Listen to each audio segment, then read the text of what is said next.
Very often, when I look at builds, I look at what a lot of people are doing, and then I think about what sort of mechanical interactions would benefit this. What makes the things being done better, or eliminate some of the problems. This is why a lot of my builds are very often so different from other versions of the same skill. And when I started this Righteous Fire build, I did much the same thing. And I found a couple things. First, a lot of people weren't using Divine Shield. I'm pretty sure they just forgot to click it because there's absolutely no excuse to not take it when you're pathing right by it and already scaling armor and you already have ES. I also noticed that a lot were using Replica at Series Foible, which in terms of boosting your life recovery is quite good, and probably would have been a good idea at low gearing. But in terms of min-maxed endgame, it wasn't really where I wanted to be. And finally, they weren't using Aegis Aurora, the strongest shield in the game, and an incredibly powerful defensive item that could be used to essentially turn your energy shield into permanent ward. In fact, what you'll notice in a lot of the gameplay footage, including the Feared, a lot of damage just can't get through my energy shield, so my life barely moves. And so I had a pretty good idea of where I was going to go with this. And then I decided, you know what? I'm going to look around some more on Piri Ninja. I'm going to see who's doing this. Oftentimes when I do this, there's nobody. I have no point of reference. In this case, when I looked around, I found out that Steel Mages. So I guess my changes weren't all that special. Which of course meant that I had to follow the hipster code and make my build worse just to be different. And this is something that I see all too often. People want their build to be different so badly that they will accept making it objectively worse. So what did I do? Well, I played it exactly as I planned to, making no changes at all. And then, as I ran into problems with a build, I made changes based on those. Because at the end of the day, I don't care if my build is different. I don't care if I'm playing the exact same RF as everyone else. But I do care if my build can do the Fear. I care if my build can smoothly clear Delirious Tier 16 maps. I care if my build can practically AFK logbooks. I care that my build is strong, not that it's different. And if you take no other lesson away from this, then the one thing I want you to remember is, if your goal is to clear content, you should focus on your build being strong rather than it being different. But now that I've rambled on for far too long, let's get into some of the mechanics that you might be familiar with. Starting with Melting of the Flesh. The reason I have Melting of the Flesh is I want to get 90% fire res anyway. And this way, getting 90% fire res means I get 90% all Ellie res, thus increasing my defenses against cold and lightning. But because I'm using Aegis Aurora, I actually get 90% cold res, and it gives me 90% fire and lightning. And because I'm an Inquisitor, I'm scaling both maximum life and a bit of energy shield. My total combined pool is about 8,000, which I would say is pretty respectable. But in terms of how it functions, it's really more like 6,000 life, and then about 2,000 permanent ward. Since, as I mentioned before, very few things can actually break through my energy shield. The reason it's important to have both life and ES, and also the reason why the amount of ES doesn't matter so much, is Pious Path, which says, consecrated ground you create causes life regeneration to also apply to energy shield for you and allies. This means not only do I get 9% of life regenerated per second, but that plus any flat life regen that I have goes straight over to my energy shield. It's like Zealot's Oath, but way better because it doesn't take away your life regen. This means that despite having a pool that's about 8,000, it functions far beyond that. I have all that extra life regen on my ES, my Aegis Aurora recovers ES on block, and finally I have Divine Shield, which means as I take physical damage, I gain more and more and more ES. I've sat kind of AFK at a Delve node just to test this, and it went up to around 4,000 or 5,000 ES a second. I'm also using Legacy of Fury. This way, I feel like I'm playing an Explodey build. My clear's far more efficient, and I can deal with things where RF would normally struggle. That is to say, killing packs of enemies where the enemies are outside of your circle. And beyond that, I don't think any of the mechanics I'm using are honestly all that special. Of course, I'm using things that bolster life regen. I'm using a lot of flat rolls on gear, I've got a little bit of a tree, and I'm standing on consecrated ground. This is important because Righteous Fire burns you based on your maximum life and maximum energy shield. So even though it doesn't look like it, I'm always constantly losing health, and I need enough regen to cover for that. Otherwise, I'd go down to 1 health, my RF would turn off, and I'd stop doing damage. Or, more likely, I'd get hit and I'd die. I'm also scaling Aura Effect and Reservation because auras are just good. I don't really know what else to say at this point, but if you're not using Determination, your build's probably bad, and you should feel bad. I'm sure at some point it's going to get nerfed, or Evasion and Energy Shield will be buffed so that you can choose between the 3 defenses and use what you want, but for now, Armor's the way, and you can either use it or use more portals. So now that I've gone over some of the mechanics of a build, and some of the major decision making, I'm going to talk a little bit more about my gearing. Specifically, which pieces actually matter. Now, I've already covered Aegis Aurora and Legacy of Fury. Those are very important, and it should be noted that if you don't have the Aegis Aurora, you should actually build around max fire res, as opposed to building around max cold res. This means running Purity of Fire instead of a Purity of Ice that I'm using. The reason that I'm doing this is I do have the Aegis, and I wanted the ES on block. Another important item is Ashes of the Stars.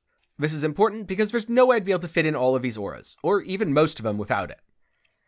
20% generic reservation efficiency is just insane, and adding quality to gems is honestly something that's far more important than you might think. If you want to see more about that though, I have a video talking about Ashes of the Stars in more detail.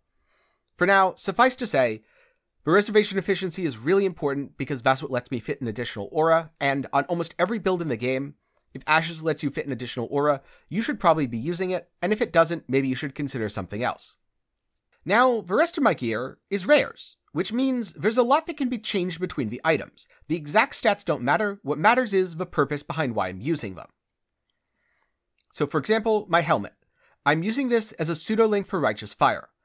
It has socketed gems deal more elemental damage, socketed gems are supported by burning damage, and socketed gems are supported by increased area of effect. This is because my goal with RF is to clear, I don't need the most single target from it. If I wanted the most single target, I would instead replace the ink area of effect with a conk effect helmet. And it's enchanted for Ellie Weak Curse effect because Ellie Weak scaled by Ashes of the Stars is an incredibly effective way to shred enemy resistances, including on bosses. Having the Tenkiei built into my helmet means that I can run my Righteous Fire with Life Tap and Swift Affliction. Life Tap is important because it adds the duration tag to any supported skill. This means I can give my Righteous Fire less duration, i.e. lowering the duration of the Life Tap effect, which doesn't matter at all by the way, in exchange for a hefty damage boost. This combo turns Awaken Swift Affliction for Righteous Fire into all upside with no downside. But if I had Conk Effect in my helmet, I'd probably be using something else, like maybe Awaken Controlled Destruction in combination with Awaken Increased Area of Effect. That way the Conk wouldn't be so bad, and I wouldn't be struggling to actually get enemies in range to kill them. For the last support, of course, Awakened Elemental Focus, because +1 to supported elemental skill gems is quite good, as Righteous Fire does scale well off of gem level. For my weapon, right now I just have a random wand. Most people will use a scepter because a scepter with elemental damage will scale both RF and fire trap. I wasn't as worried about the implicit on my weapon. Instead, I was going for something that had +1 to level of all fire or all spell skill gems, fire damage over time multiplier, and then as much fire or burning damage as I could get, ideally with an open prefix so that I could craft increased fire damage with chance to ignite. This is because I'm not running elemental focus on my fire trap. I do want to be igniting with it, I do want to be combusting to shred enemy resistances, and therefore the chance to ignite is quite helpful. Which, speaking of, let's talk about the Chestpiece. This is something that I crafted before they changed Eldritch Chaos. This means it would be very hard to recreate this item. But the idea is to get as much life as you can, and then combine that with the Gravicious mod for Life is Extra Maximum Energy Shield, and finally finish it off with Crafted Life. For the suffixes, I was able to hit high regen and chaos res. Now, this build needed chaos res. I either needed it on my helmet or my chest, which was a difficult ask as I was trying to craft a lot of other things on these items, especially on the helmet, or I needed to solve it via Purity of Elements Watcher's Eye. I couldn't find a good 3-mod Purity of Elements Watcher's Eye. It was hard enough to find the 3-mod eye that I did end up settling with. More about that in a bit. So when I hit this chest, I couldn't roll over it and I had to use it. And I've kind of just upgraded it ever since by slowly increasing the value of the implicits. I do need that 2% to all maximum resistances, otherwise I wouldn't have the 90% all res, which is needed for melding of the flesh. Or at the very least, if you're using melding, you should probably have it. On the rest of my rare gear, I didn't really need specific items. Instead, I needed life because RF's damage scales off of life, and I like not dying. I wanted life regen, as more recovery is good, especially for a build like this. You're always going to be damaging yourself, so you want a fairly significant amount of recovery. Then of course, I needed chaos res, being Chaos Res capped feels really good, and I would say is mandatory at this point in the game. Elemental resistances, since Ele Res is of course important, and if you're not capped, you're definitely going to die. And finally, Dexterity. I could have fixed my Dexterity on Tree, instead I chose to use the 55 Dex ring. That's because I picked this up for 1 Exalt. It was an absolute steal, and the deal was way too good to pass up. It should be noted, on my other ring, I am using non-channeling skills have -7 to total mana cost. This is because, with 31 unreserved mana, Elemental Weakness cost a little bit too much to actually cast. Now it costs 27, so I can cast it and I'm all good. I don't have to worry too much about being throttled by mana, because the only things that actually cost mana are my cast on damage taken Molten Shell, which doesn't go off very often, my Enduring Cry, which I don't use very often, and my Elemental Weakness. And because they all cost about 20 mana each, even just my passive recovery is more than enough. And finally, I'm using a Bottled Faith because I got it as a drop, and having enemies take increased damage effectively means I deal more damage. It's a damage multiplier, therefore it's good to include in basically every build. And if you're finding this look at my Righteous Fire Inquisitor to be helpful, then be sure to leave a like on the video, as it really helps out in the algorithm. If you want to see more Path of Exile content, including how I've been earning money in Arch Nemesis, then be sure to sub to the channel and ring the bell to be notified whenever I upload. Finally, if for whatever reason you hate my voice, and you instead prefer to read, there will be a written summary of this video over on my Patreon at the $5 level. It's not new information, it's not different from what's in the video, but you'll be able to read it at your own pace if you prefer. But now, I want to talk a little bit about crafting some of the items. But for now, I want to talk a little bit about how to obtain and or craft some of the items. Aegis Aurora is a random drop. There's no way to craft it, and it's not really easy to target farm. So for this, I suggest buying it. Ashes of the Stars, on the other hand, is a fairly common drop from Eater of Worlds. Legacy of Fury dropped from a Maven, but I wouldn't advise going after it that way. If you're an SSF, sure, but otherwise, just buy it. It's not very expensive, and the Maven's very annoying. Now, for the helmet, there's really only one way to make it. If you just want burning damage plus more elemental damage, you can actually get away with a very cheap base. Just get any old Elder helmet that's item level 84 or so, and roll it with Essence of Horror. If you want to make one more like mine, that's supported by either increased area of effect or conk effect, then you'll need a Shaper Elder base. To start with, you get an Elder base, or if you want, you get an Enchanted base, then you slam it with any influence, then you randomize influence via Harvest until you get Shaper or Elder, then you awaken or orb the other one on, so you now have a Shaper Elder base, and finally you roll this with Essence of Horror. Be warned though, getting the double supported by is fairly expensive, so I certainly wouldn't do it for my starter item, I'd do it for my final item. If you want a little more damage on your RF, you can craft Ashling or Veiled Chaos to try to get +1 or +2 to socketed AoE gems. This will be more damage, but I really didn't feel like I needed it, and I just wanted the life for more defenses and a little bit more damage. For the Chestpiece, well, it needs to drop. You need to get a Gravicius' chest to drop. Alternatively, you could get a Guadalizi chest to drop. This is a temple mod for life and increased maximum life. From there, you Eater of Worlds influence it and roll the suffixes with Eldritch Chaos. Once you're happy with the suffixes, you fix the implicits and you're good to go. I mostly just YOLO'd mine up with Orb of Conflict because I only needed tier 5. I started with tier 3. I got another very good mod so that even if I took it to tier 5, I could at the very worst resell the item. And then I just Orb of Conflicted back and forth until I won the 2 coin flips. It's not too hard to win a coin flip twice in a row, but you might spend a couple X if you get unlucky.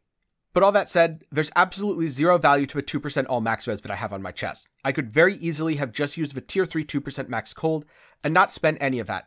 I was looking at potential resale value and honestly just flexing a little bit.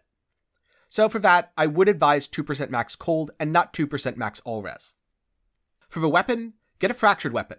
It should have a really high fire damage roll fractured. For the weapon, start with a fractured weapon. It doesn't matter if it's fire damage over time multiplier, a really high fire damage roll, all fire spell skill gems, or all spell skill gems. You just want something to be fractured so that you can roll it more easily. Now, I just bought this weapon, but if I were to roll it for myself, what I'd be doing is probably using just Scorched Fossils. As always, if you want to optimize a little bit more, you can go on Craft of Exile's Fossil Calculator and try to look at what you're trying to target. For this weapon in particular, it would probably come down to whether or not I wanted to target fire spell skill gems or fire and all spell skill gems. But as a good baseline to make a decent cheap weapon, start with a fracture and then roll it with Scorched Fossils. For the rings, unfortunately, they're not really very easy to buy. So instead, I suggest a live search.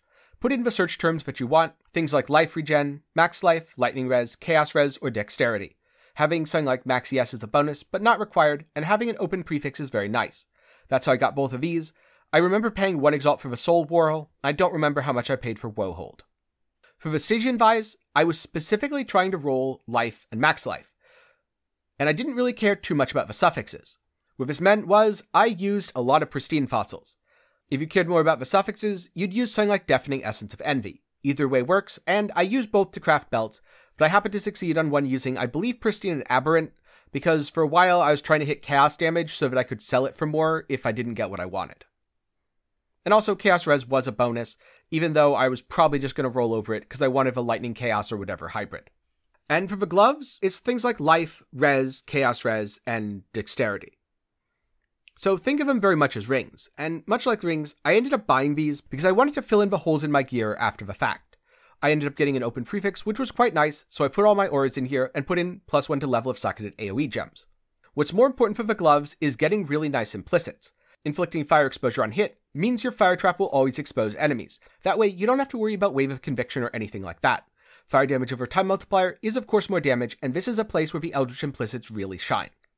As for jewels and cluster jewels, I use a lot of uniques, and in terms of the clusters, most are probably going to be more expensive to make than buy. So I'd look around for a really well-rolled either Sublime Sensation or Fatal cluster. Then I'd combine that with some fire damage over time mediums.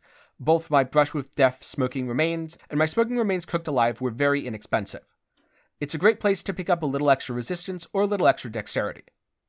The large cluster might be a little more expensive, but I ended up RNGing my way into this one via Harvest. If you're using things like Reforged Fire, Reforged Cold, Reforged Lightning on elemental clusters, rolling 3 notables isn't that hard. So that's how I did it, but it also shouldn't be that expensive to buy. And that's mostly how I craft and or obtained my gear for this build. How much did I spend? Yes. At the end of the day, I could try throwing out a price. I could try to say, well, it cost me 75x, which I think is a fair estimation of what I spent. But at the end of the day, even if it cost me 75x, it might not cost you 75x. Maybe prices have changed and it costs you 45. Or maybe I got really lucky in my crafting process and it costs you 175. If you really want to know, there's going to be a POB in the description. Feel free to price check all my items and decide for yourself. So now, how does the build play and what are my overall thoughts? The build plays very passively. It's the sort of build where I can comfortably take my hands off my keyboard and know that I'm not going to die to very many things. There's certain things like Edziri's Double Flame Blast, but almost everything else I can stand in with little fear. That's because I have a massive amount of max res, armor, and very good recovery. So, in a typical map, I'm just going to be running through, everything around me is going to be burning, and I'm going to be reading loot, typing in Twitch chat, replying to whispers, and all that sort of thing. If you're a lazy exile, or you don't have very good reflexes, and you just want a chill build that can face tank almost everything in the game, then this is a great option for you. If you like trading a lot and want to be able to reply to whispers while you're in the middle of a 100% Delirious pack, this is a great build for you. If you want to be able to answer someone while doing an Elder Slayer invitation, this is the build for you. Because of Legacy of Fury, it's actually quite fast at mapping. In the very highest end of content, things like Simulacrum, it does fall off a little bit compared to an actual Explodey build, but I still had enough damage on my clear to easily kill Flawless Chiyula. And when it comes to single target, well, you're not going to be insta-giving bosses, but they will die and you won't.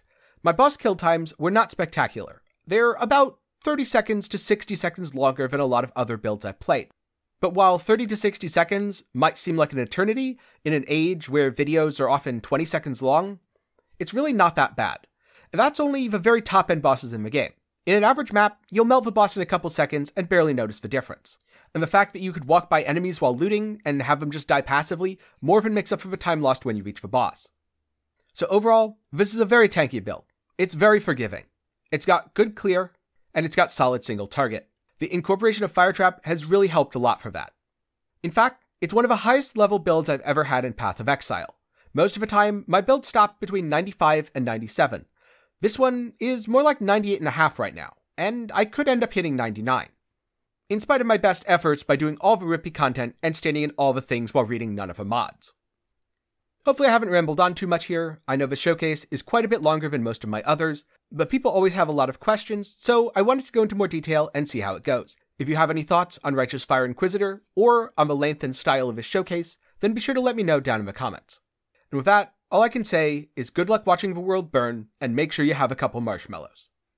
Thank you for watching. If you have any questions, be sure to put them down in the comments below, Or join the Discord, where you can ask questions, get build help, and hang out with the community. A special thanks to my patrons and YouTube channel members. They're awesome, and they get to show it by having their name on screen in the credits of all my videos. So if you want to see your name here, be sure to check the link in the description. For more general gaming content, check out my second channel, 10 Gaming Thoughts, and if you want a water bottle or a cool shirt, I have a link to my official merch shop in the description. I hope you learned something today, and I hope to see you again sometime soon.